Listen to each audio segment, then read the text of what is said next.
అక్కడ మనం తప్పి ఎస్కేప్ అవడానికి భయం అవుతుంది. ఎందుకంటే తెలియదు కదా సర్వీస్లో కొత్తగా వచ్చినప్పుడు సర్వీస్లోకి వచ్చినప్పుడు మాకు కూడా తెలియదు, మేము కూడా భయపడ్డాం.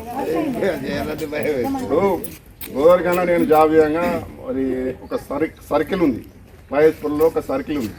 వాళ్ళు ఏంది గుజరాత్ వాళ్ళు వీళ్ళు చేస్తారు అప్పాలు అవి చూడ బండి స్నాక్స్ వాళ్ళు మీద చేసుకున్నారు. ఈ పైపు అది లీక్ అయిపోయింది, ఇక్కడ ఈ పైపు లీక్ అయిపోయింది స్టవ్ దగ్గర. అది అటు ఇటు కొట్టుకుంటుంది వాళ్ళకి సౌండ్కు. అందరూ అంటే మంట మండలేదు, అందరు కిందికి దిగేసి మొత్తం తలుపులు పెట్టిరు, వచ్చేసారు బయటకి రోడ్డు మీదకి. మీద ఒక 5-6 పోర్షన్లు ఉంటాయి. మీదకి వచ్చి తలుపులు తీసి మాకు పిలిస్తే మంట మండలేదు. తలుపులు తీసి లోపలికి పోతే ఎక్కడున్నది రూమ్లు అన్నీ 10 రూములు ప్యాక్ చేసి పెట్టినారు.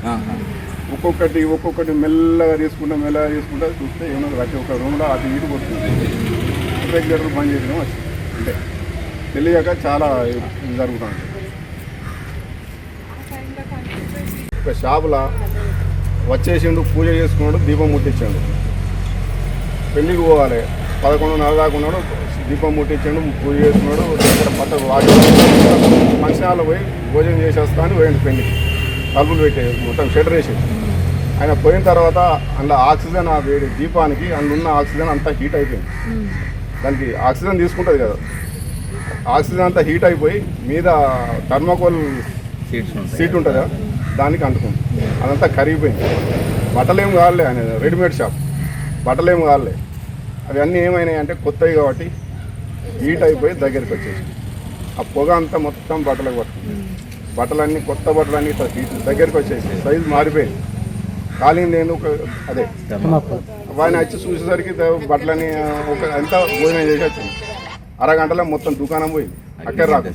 అట్లాంటి కొన్ని పొరపాట్లు ఏంటంటే మన పొరపాట్లు కూడా కొన్ని తెలియక కొన్ని మనం చేసుకోవడం వల్ల కూడా కొన్ని ఫైర్లు జరుగుతాం. దాని ఏం లేదు, ప్రెస్ చేసి ఫైర్ దగ్గరకు పోయి అంటే first aid fire fighting, first aid treatment ఎట్లా ఇది కూడా దగ్గర దాకా పోయి కొట్టేయచ్చు. ఇది ఈరోజు డిఎండ్హెచ్ఓ గారి ఆదేశాల మేరకు ఇక్కడ వెల్పూరు పిఎస్సిలో ఫైర్ గురించి ఇలా డాక్టర్స్ కానీ ఏఎన్ఎంస్, హెచ్వీస్, విజిటర్స్ వీళ్ళందరికీ ఫైర్ గురించి అవగాహన కోసం ఈరోజు వచ్చేసి ఫైర్ ప్రాథమిక దశలో ఉన్నప్పుడు ఎట్లా జరుపుకోవాలి, ఫైర్ ఎక్స్టింగ్విషర్స్ ఎట్లా యూజ్ చేసుకోవాలి అనేది అవగాహన కల్పించి అందరికీ వీళ్ళకు ఫైర్ ఇంట్లో గృహాలలో కూడా ఎల్పిజి సిలిండర్ని ఎట్లా యూజ్ చేసుకోవాలి, ఎట్లా ఆర్ప్ చేసుకోవాలి అనేది అవగాహన కల్పించాం. ఈరోజు మా దీనికోసం మేము ఆర్మూరు ఫైర్ స్టేషన్ నుంచి వెళ్ళి ఫైర్ ఆఫీసర్ జయమోహన్ రెడ్డిగా నేను వచ్చేసి వీళ్ళందరికీ ఒక క్లాస్ ఒక 10 నిమిషాలు వీళ్ళకు అవగాహన కల్పించడం జరిగింది.